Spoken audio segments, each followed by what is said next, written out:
Wars have many different forms: civil wars, liberation wars, and now cyber wars. I'm no stranger to this. I grew up in the 80s in Sri Lanka, where we faced a civil and a liberation war. I think it was one of the darkest times that Sri Lanka went through. Sadly, several members of my family were killed. As a kid, I didn't really understand much about wars, but I can remember the fear, the sadness, pain, and anxiety very well. I didn't know who fought for what and why, but I was constantly fearing for my parents' lives and safety, not knowing if they were going to come back home alive or in a coffin. I have seen critical infrastructure destruction. A hydropower station was set on fire just a few yards from where we used to live. One time a car bomb went off near my house, knocking our front door flat on the ground and glasses all over the ground from shattered windows. Our pet dog died because the vets were threatened not to open their clinics. My poor puppy died on the back of our car, and we couldn't do anything to save that puppy. It took us quite a long time to bring ourselves back to having another pet because we felt really upset and sad. Some days when I travel to school, my parents would ask us to close our eyes because there were bodies floating in the river or burning on tires by the side of the road. And we later find out we knew some of these people. And there were a lot of young people.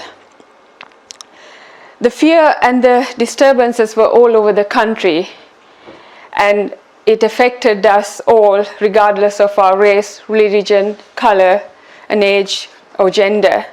This is just my story out of millions of people who suffered the consequences of someone else's war, and we had no control over it. It was a hopeless situation to be in, and we had to make sure we take precautions and we look after each other for safety. We hope for the best and prepared for the worst. As a teenager traveling to school, I kept seeing this big billboard advert from one of the largest tech organizations in the world. And it was a lady working on her laptop. This may sound strange to you, but this inspired me to want to work in IT. When I first laid my hands on a computer, I felt like that's the most powerful tool in the world for me. I enrolled myself in a computer science degree in the UK, where I learned my ones and zeros. I must admit that was not the most stimulating educational days of my life, but I persevered and finally managed to get that job in the same company that had advertised the billboard. Later on, I specialized in security, and I'm still teaching myself to be the best hacker I can be. It's hard work, and it's nothing like what you see on TV. Someone once told me that security is not for women and I should stay at home and make babies. I don't just do security, I talk about it, and I also help organizations to build cyber resilience, and I run my own award-winning cybersecurity company. Yes, women can do security.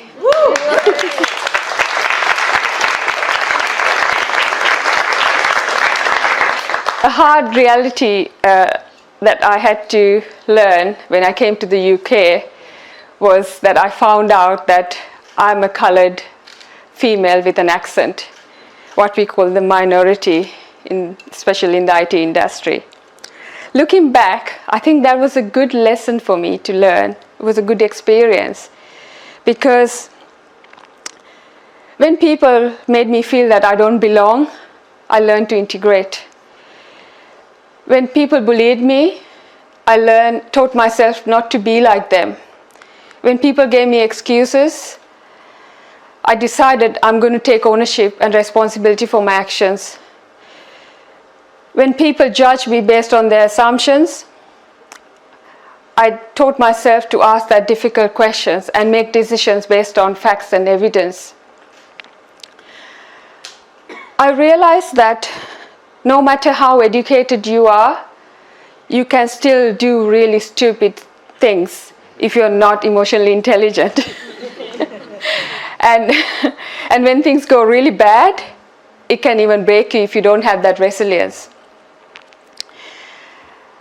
And I believe that hackers and cybersecurity professionals are no different to doctors and soldiers, because we are all fighting for our little battles to make people safe, make their data safe. And if we don't have hackers and cybersecurity professionals, we wouldn't know how to find the weaknesses that could be exploited. We would never know who's plotting an attack against us. We would never know how to defend and protect us in the cyberspace. One could say that I have nothing to lose and nothing to hide. But for a criminal, there's always value in something. And it could be as simple as hijacking your laptop to use it as a slave node in their botnet. Or it could be simple as using your computing power to mine cryptocurrency. Or it could be as simple as hiding their child porn. That could ruin your life. It's not about nothing to lose. It's about protecting what you have and your way of life. And that's why I think cybersecurity professionals and cybersecurity is a really important element in our everyday life. It's our responsibility. To have what differentiates a hacker from a criminal is solid ethics, values, combined with emotional intelligence. And we need that quality, soft skill in all of us, because that's what's going to differentiate us when AI is ready to replace our jobs in future. A few years back, I met this young lady who's just graduated from a cybersecurity degree, and she was looking for a job. I was interviewing her, and she explained to me about her experience at an interview that she had with 2 male colleagues. And she was upset, very upset, and telling me how uncomfortable she felt because those 2 colleagues were laughing at her because she wanted to work in cybersecurity. They thought it was a joke. And this really hit me hard because I've been there, and I didn't want that to happen to younger people as well, because that was past. And I went home so angry and frustrated. I thought enough is enough. Something has to be done. And I thought I'm not going to wait for somebody else to do it. I'm going to find something that I can make a change on. I can be the change. I felt that there's a lot of problems in our society. One thing, we don't have enough cybersecurity professionals. The skill gap is close to 4 million globally. And we have a thing called diversity problem. I don't know why we even talk about diversity in 2019. But we do have that problem. And there's the leadership gap. A lot of the problems at workplace happens because of lack of confidence, lack of communication skills, lack of empathy, lack of kindness, lack of leadership skills, and people's ego. And that's where toxic cultures evolve. So I decided, what if I can create a community that supports and empowers each other so these cultures cannot exist? So I created this boot camp, 5 days, where I would give somebody the opportunity to learn about all domains in cybersecurity, give a flavor of everything. What is hacking, what is data protection, what is privacy, and what is encryption, And not only just that, but also the soft skills, the leadership skills, the emotional intelligence, design thinking, talking risk to business, talking tech to business, personal development, all these elements, so that you can empower someone to be a better leader and also know cybersecurity, how to protect yourself. So I created this 5-day boot camp, and then the next question, now who's going to run this? Who's going to fund it? Because I didn't want anybody to pay for this. I wanted to give 100%, up to 100% scholarships to people who wants to get into cybersecurity. So I was like, oh, I don't have money to run a boot camp. And I need to find people who's going to deliver this. So I went to my partner, business partner, and my husband. I said, I need money to run this bootcamp. It might be a total failure, but I want to try it and see if it works. And I want to do it in Sri Lanka. That's where I can do my first give back to. And so we found a hotel in Sri Lanka and booked it. And my company said, yes, they will pay for the bootcamp. And now I need to find people to deliver this. I needed an emotional intelligence coach. I need a leadership coach. I need more cybersecurity professionals like us to come and deliver this. So I reached out to my network and I said, guys, I have this probably a crazy idea. It might fail. I don't have money to pay you guys, but I want to try it and then see how it goes. Would you come with me? And they were like, yeah, we want to come and do this. And hooray! So all 5 of us, Surab, Clive, Jackie, Diana, all of us went to Sri Lanka, booked ourselves in a hotel for 5 days, and I announced that we are running this boot camp. We are going to offer up to 100% scholarships who wants to get into cybersecurity. And I had 40 applicants overnight, and we only had 20 spaces left. And they were all men. So I was like, okay, I want to empower women. It's not just for men only, it's for men and women both. So I had to go back and say, hey guys, this is for women as well. We want more women in the industry. And we managed to find more than 60% women.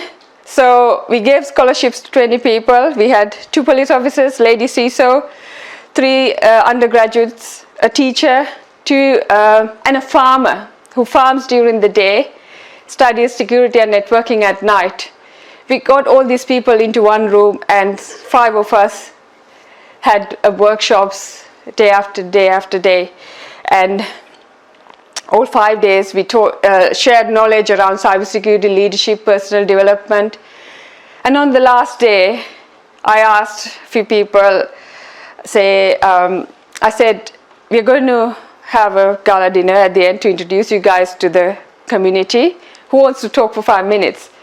On the first day, they were like, okay, teach us and we'll listen. I'm like, no, you're going to interact and communicate. And on the last day, they're like, yeah, we want to talk in front of these people. So we had 5 people come in and share their experience. And you can see that it was the raw emotions that come out of those talks. I think that was the best moment we had in my career, especially. I had tears of joy, and just to see how these people shine and how it empowered them. It didn't just empower them, it empowered us. And that was the best thing I've ever done in my career, and I thought this project is never a failure. It just we need to do it more and more. So since then we've evolved into doing more meetups, monthly mentoring calls, and I want to run this globally. So if I can have this bootcamp running 3 times a year minimum, that's 100 people into the industry and creating awareness. Something I realized is that we have to empower the human. We've got 7.7 billion people on our planet, and it's going to go up to 8 billion in 2023. And all these people are going to use up to 20 billion connected devices. Internet has become the Wild West, and World War III may have already begun. Are we still going to ignore the human? Are we still going to look for the magic box that you think is going to fix your security problem? Because companies are spending millions trying to find that magic technology box, ignoring the big elephant in the room. They're not realizing that the tech is as good as the people and the process you create around that tech. I think it's time to empower the human to be the strongest link in our security chain. Today, I don't bother much about what people think of me, but I care about what I do to make that change. And I think it's important that we all take responsibility, ownership of our actions. And gender does not matter to me, the race does not matter to me, and the color does not matter to me, neither does one's religion. What matters to me is that we are all human beings and that we treat each other with respect. What matters to me is trust, integrity, and commitment, my values. I think that cybersecurity is my responsibility, your responsibility, and everyone's responsibility. And if you are to make a change, it has to start within. It has to start at home.